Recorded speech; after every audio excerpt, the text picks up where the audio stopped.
Amis de la bricole, bonjour. Aujourd'hui, toujours afin d'utiliser nos deux planches que nous souhaitons confiner, je vais vous enseigner une méthode beaucoup plus difficile que les précédentes, puisqu'il s'agit du boulonnage. Pour faire un boulonnage, il nous faut toujours nos deux planches, mais surtout, il nous faut un boulon. Alors, qu'est-ce qu'un boulon? Eh bien, un boulon, je vais vous expliquer simplement de quoi il s'agit.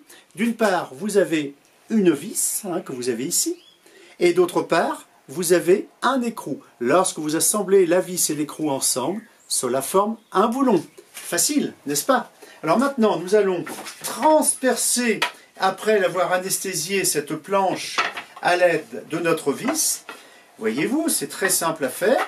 Et ensuite, nous vissons notre boulon par derrière. Alors, pour visser le boulon, il est important de le prendre entre les doigts, comme je suis en train de le faire ici, et de le faire tourner dans le sens des aiguilles d'une horloge. Une montre peut faire l'affaire également, c'est pas un problème.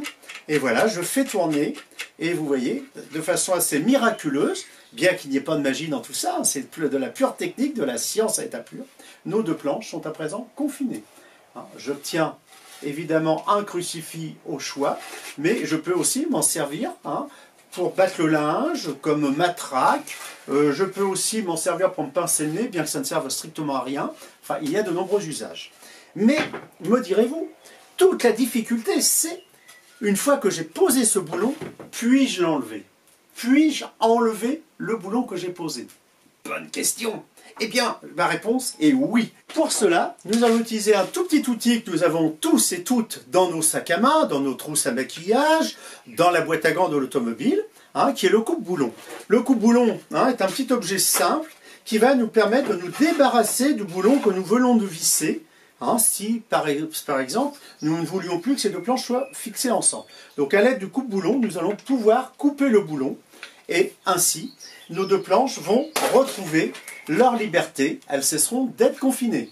Donc le coupe-boulon, je vous rappelle, est un objet important pour le déconfinement, ne l'oubliez pas.